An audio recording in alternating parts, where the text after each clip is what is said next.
বোনেরা বিনম্র অনুরোধ করবো, সময় কোনদিন অপচয় করো না। আমি যখন পড়াশোনা করছি বহুত কষ্ট করে পড়াশোনা করছি। আমি তো আর দুর্মেশের ছেলে না, হ্যাঁ, এগ্রিকালচার ফ্যামিলির ছেলে, হ্যাঁ, বিলো ব্যাটালিয়ন বিপিএল ফ্যামিলির ছেলে। তা আমি কি করছি, বাড়িতে বহুত কষ্ট করে পড়াশোনা করছি। আমি হাই সেকেন্ডারিতে যখন পড়াশোনা করছি, আমার হাই সেকেন্ডারি মার্ক ছিল 91.2%, অর্থাৎ 5টা সাবজেক্ট ধরে 5টা সাবজেক্ট থেকে হাই সেকেন্ডারি 5টার মধ্যে লেটার পাইছি। এলএলবিতে তো গোল্ড মেডেলিস্ট, এলএলএম তো দিল্লি পড়াশোনা করছি। এই কারণে তুমি ভালো করে তুমি যদি 5টা 6টা বছর লেখাপড়া করো, আর কিচ্ছু লাগবে না জীবনে, জীবন শাইন হয়ে যাবে। এই কারণে আমার যুবক ভাইরা যারা আমরা লেখাপড়া করতেছি, সময়কে গুরুত্ব দিবে। সময় যদি তুমি আজকে গুরুত্ব না দাও, কালকে তোমার কানতে হবে, कामते रोना पड़ेगा। मोबाइल आज तुम्हारे पास है, फेसबुक है, मोबाइल है, घड़ी है, काल भी था आज भी है, तुमरो भी रहेंगे। गुजश्ता काल तो जोआकाली आसिल আজি আছে অহাকালিও থাকিব মোবাইল ফেসবুক, কিন্তু তোমার ঘুমাই যে যা আছে অহাকালি ঘুমায়ারও বিচারি না বাবা, পাবো জানো। এই কারণে আমার যুবক ভাইরা তুমি ভালো করে পড়ো। मंजिल से आगे, किसी शायर ने कहा मंजिल से आगे बढ़कर मंजिल तलाश कर, अगर मिल जाए तुझको दरिया तो समंदर तलाश कर। तुम्हें आगे बढ़ते হবে। আর একজন শায়েরে কইছে, একলা ही चला था जानिबे मंजिल, लोग साथ आते गए और कारवा बनता गया। তোমার যেতে হবে। তুমি গরিব, তোমার পকেটে পয়সা নেই, you are a poor, you belong to agriculture family, nobody is supporting you, but when you going ahead, when you try to catch up your vision and ambition, there are lots of people in your society, in your family, in your area, they will support you, they will support you financially. अल्लाह सुब्हानहू व तआला अगर तुम्हारे pocket में पैसा नहीं है, लेकिन दूसरे के पॉकेट में अल्लाह सुब्हानहू व तआला पैसा रखा है, तुमको देंगे पैसा, लेकिन उसके लिए तुमको आगे बढ़ना पड़ेगा, मेहनत करते হবে।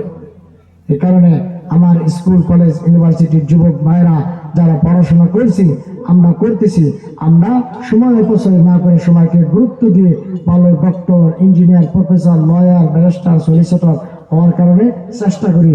इंशाअल्लाह मेहनत करने सब कुछ पॉसिबल। तुम्हारे दिल नहीं चाहते कि तुमको भी बड़े बड़े प्रोग्राम में बुला करके ढंग पैसा वगैरह दे लो, दिल तो चाहते हैं। अगर दिल वो चाहते हैं तो तुमको पढ़ना पड़ेगा, मेहनत करना पड़ेगा, आसान नहीं है, बहुत टफ है। এই কারণে যারা পড়াশোনা করে স্কুল কলেজে, তোমাদেরকে বিনম্র অনুরোধ করব, তোমরা ভালো করে লেখাপড়া করো। लीडर के पीछे चक्कर बनने की जरूरत नहीं, फेक अकाउंट बना करके लीडर पे डिपेंड करने की जरूरत नहीं, टिकट के चक्कर अगर जिंदाबाद कहने की जरूरत नहीं। तुम पागल मसला है बन जाओ, तुम्हारे पीछे लोग आएंगे, जिंदाबाद कहेंगे, आएंगे लोग। কারণে তোমার ভালো করে পড়তে হবে।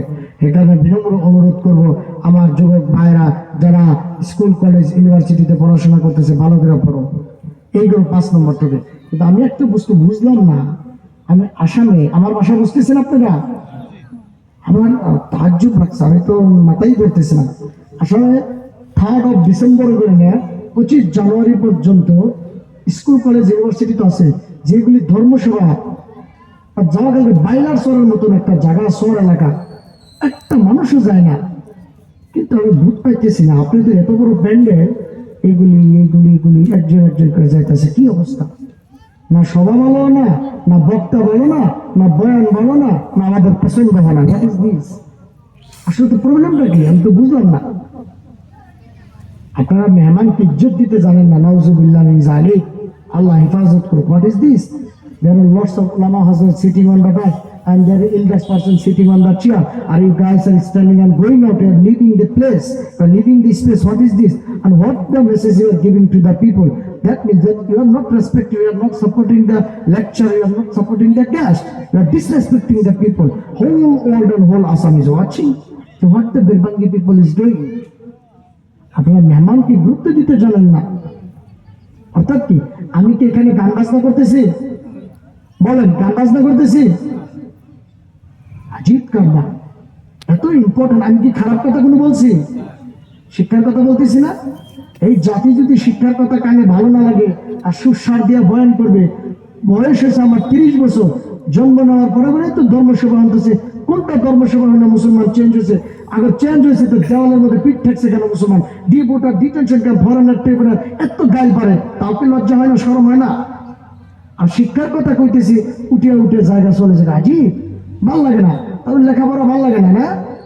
এটাই তো প্রমাণ যে জাতির লেখাপড়ার কথা শুনতে ভাল লাগে না, উঠে উঠে যায়, এই জাতিকে কে বাঁচাবে বলে? লন্ডনে মানুষ আসবে বাঁচাইতে, ইংল্যান্ড, আমেরিকা, কানাডা, অস্ট্রেলিয়ার কোনো মানুষ আসবে বাঁচাইতে? আজীব কারবার। দেখেন না কি অবস্থা।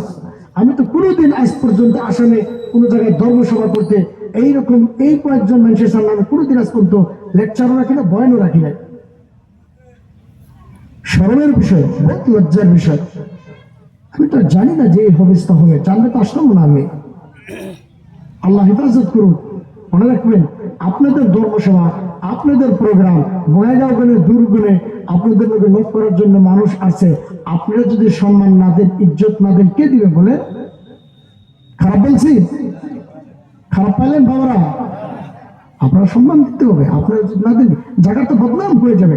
আমি আসামে বা ভারতের যত জায়গায় যাব, আমরা তো স্কুল, কলেজ, ইউনিভার্সিটি, এই যে আপনাদের হালাকুড়া কত বড় প্রোগ্রামে আমরা লেকচার যখন দেবো, পট্ট মুদ্রা আমরা বাইরে পড়বে যে yes one day we went to the Barbangi in Dhubri MLA constituency of Dhubri Lok Sabha. The people are very disrespecting people. They never respect the guys. বদনাম হয়ে যাবে সমাজে। মুসলমান, তুমি যদি রাসূল কারীম সাল্লাল্লাহু আলাইহি সাল্লাম এর আখলাক যদি তোমার ভিতরে না আসে, কে এনে দিবে বলো?